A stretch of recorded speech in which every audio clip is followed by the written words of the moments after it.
নমস্কাৰ এনে study space চেনেলটোলৈ স্বাগতম জনাইছোঁ। এইটো ভিডিঅ'ত আমি ক্লাছ 7ৰ অসমীয়াৰ পাৰ্ট 5 বিজ্ঞান আৰু আমাৰ মানসিকতা চেপ্টাৰটো আলোচনা কৰিম। যিহেতু তোমালোকৰ ছেকেণ্ড ইউনিট টেষ্ট এক্সাম আহিয়ে পাইছে, গতিকে আৰু তোমালোকে দেৰি নকৰি এতিয়াৰ পৰা বহুত ধুনীয়াকৈ পঢ়া শুনা ষ্টাৰ্ট কৰা। এটা ৰুটিন বনাই লোৱা, সেই ৰুটিন হিচাপত তোমালোকে এতিয়াৰ পৰা পঢ়িবলৈ ধৰা। বেছি এটা কৰি যদি ছাবজেক্টত 4টাকৈ তোমালোকে ধৰা, কেইটা হ'ব? 6টা ছাবজেক্ট আছে, 4 × 6 গুণ কিমান হয়?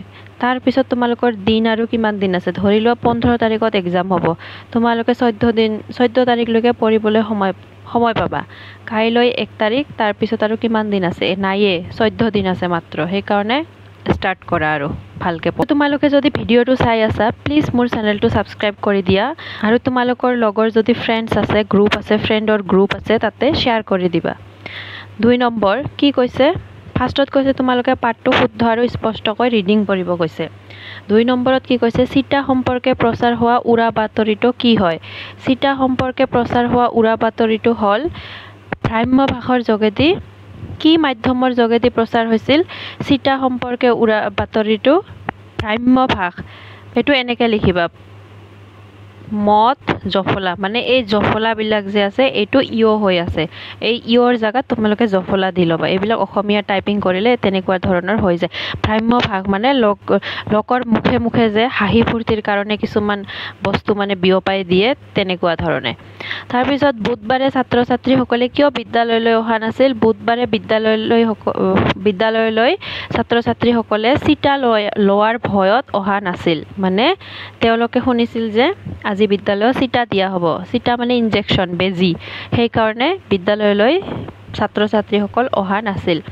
বিদ্যালয়লৈ চিটা সম্পৰ্কে সবিশেষ জনাবলৈ কোন আহিছিল? বিদ্যালয়লৈ চিটা সম্পৰ্কে সবিশেষ জনাবলৈ ডক্টৰ পায়েং আহিছিল।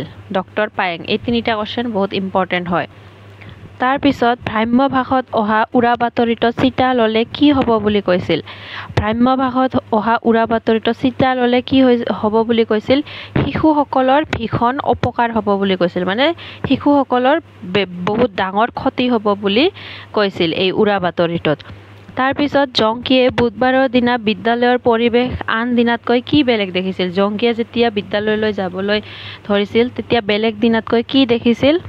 ৰাস্তাত তাৰ বন্ধু কমল আৰু জেনিতক লগ পোৱা নাছিল। তাৰ বন্ধু কমল আৰু জেনিতক লগ পোৱা নাছিল। আৰু বিদ্যালয়ত তাৰ লগৰীয়া আৰু আন ছাত্ৰ ছাত্ৰীসকলকো দেখা নাছিল। আৰু বিদ্যালয়ত তাৰ লগৰীয়া আৰু আন ছাত্ৰ ছাত্ৰীসকলকো দেখা নাছিল। এই আৰুবিলাক এইটো এনেকৈ হ'ব। এইবিলাক শুদ্ধ হয়, কিন্তু জাষ্ট লিখাৰ ধৰণটো ইয়াত বেলেগ হৈছে। তাৰপিছত গ নম্বৰ, সংক্ৰামক ৰোগ আৰু প্ৰতিৰোধ ক্ষমতাৰ বিষয়ে চিকিৎসকগৰাকীয়ে কি কৈছিল? সংক্ৰামক ৰোগ আৰু প্ৰতিৰোধ ক্ষমতা, কিছুমান পলিঅ' এইবিলাক সংক্ৰামক ৰোগ হয়, আৰু এইবিলাক কেনেদৰে প্ৰতিৰোধ কৰিব পাৰি, এইবিলাক সম্পৰ্কে এই চিকিৎসকগৰাকীয়ে কি কৈছিল? অন্য অণুজীৱৰ দৰে বীজাণু আমাৰ দেহত প্ৰৱেশ কৰে। অন্য অণুজীৱ অন্য অণুজীৱবিলাক যেনেদৰে আমাৰ দেহত প্ৰৱেশ কৰে, ঠিক তেনেদৰে বীজাণুও আমাৰ দেহত প্ৰৱেশ কৰে। কিছুমান শক্তিশালী বীজাণুৱে পলিঅ', হেপাটাইটিছ আদি ৰোগৰ সৃষ্টি কৰে। কিছুমান শক্তিশালী বীজাণু যেতিয়া আমাৰ দেহত প্ৰৱেশ কৰে, তেতিয়া পলিঅ', হেপাটাইটিছ আদি ৰোগৰ সৃষ্টি হয়। সেইবোৰ বীজাণুৱে মানুহৰ দেহৰ ৰোগ প্ৰতিৰোধ ক্ষমতা সহজে হ্ৰাস কৰে। আৰু এই বীজাণুবোৰে মানুহৰ দেহৰ ৰোগ প্ৰতিৰোধ ক্ষমতা, যদি কিবা বেমাৰ হয়, সেইটো সহজে ভাল নহয়, মানুহক দুৰ্বল বনাই দিয়ে এইবিলাক বীজাণুৱে।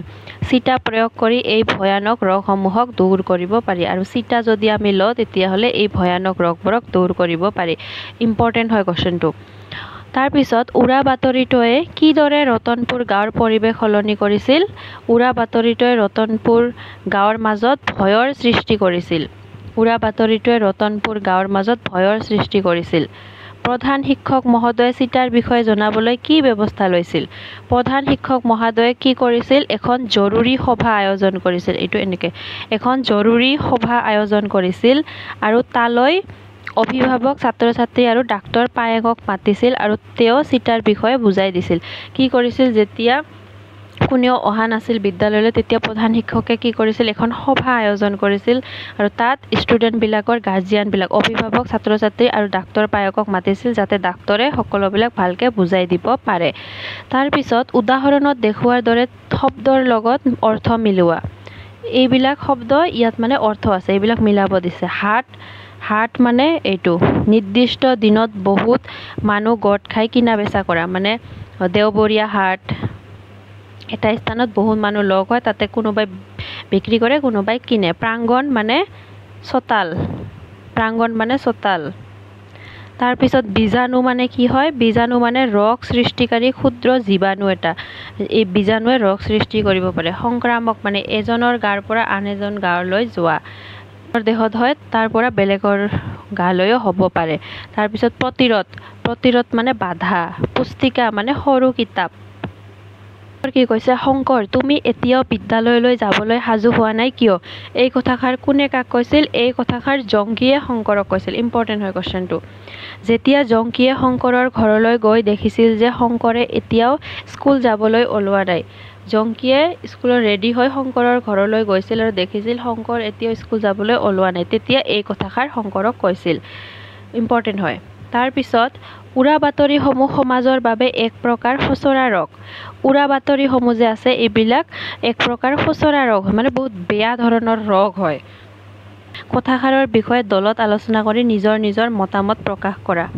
কথাষাৰৰ বিষয়ে তোমালোকৰ নিজৰ মতামত দিব কৈছে, হ'লেও মই লিখি দিছোঁ।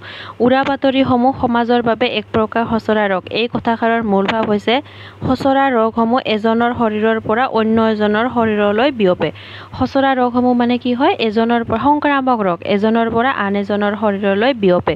ঠিক তেনেদৰে উৰা বাতৰিৰো এজন লোকৰ কাণৰ পৰা হাজাৰজনৰ কাণলৈ বিয়পি পৰে। যদি এজনে শুনে, তাৰ মুখৰ পৰা বেলেগ এজনে, এনেকৈ হাজাৰজনে শুনে।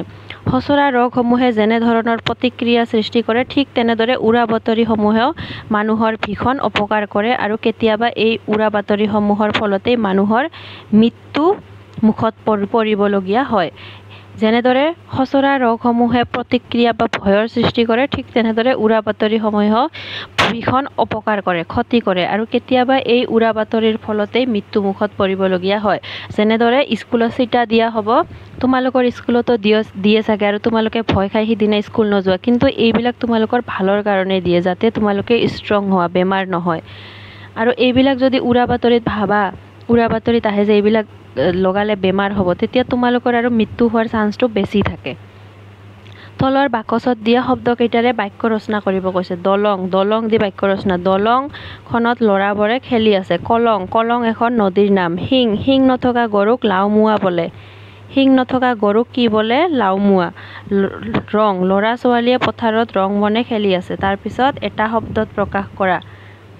এটা শব্দত কি প্ৰকাশ কৰিব দিছে? যি একেলগে পঢ়ে। এইবিলাক ইম্পৰ্টেণ্ট হয় এইকেইটা। তোমালোকে যে একেলগে পঢ়া, ফ্ৰেণ্ডছ বুলি কোৱা ন, এইটো কি বুলি কয়? সহপাঠী অসমীয়াত। যি ক্লাছমেটক অসমীয়াত সহপাঠী। যি জানিবলৈ ইচ্ছা কৰে, আগ্ৰহী। গাঁৱৰ মুখিয়াল, গাঁওবুঢ়া। কাৰো পক্ষ নলোৱা, নিৰপেক্ষ। এইটো ইম্পৰ্টেণ্ট হয়। এজনৰ দেহৰ পৰা আন এজনলৈ যোৱা বেমাৰ সংক্ৰামক। তাৰপিছত বিপৰীতাৰ্থক শব্দ। আৰম্ভ, এইখিনিও ইম্পৰ্টেণ্ট হয়। আৰম্ভ, শেষ। উপস্থিত, অনুপস্থিত। অপকাৰ, উপকাৰ। বাট, অবাট বা ধৰা। দিন, ৰাতি। মান্তি, অমান্তি। এইটো চেপ্টাৰত এইখিনিয়ে কুৱেশ্যন আছিল। তোমালোকে প্লিজ বহুত ভালদৰে পঢ়িবা, এইবিলাক মুখস্থ কৰিবা আৰু মোৰ চেনেলটো ছাবস্ক্ৰাইব কৰি দিবা। Thank U.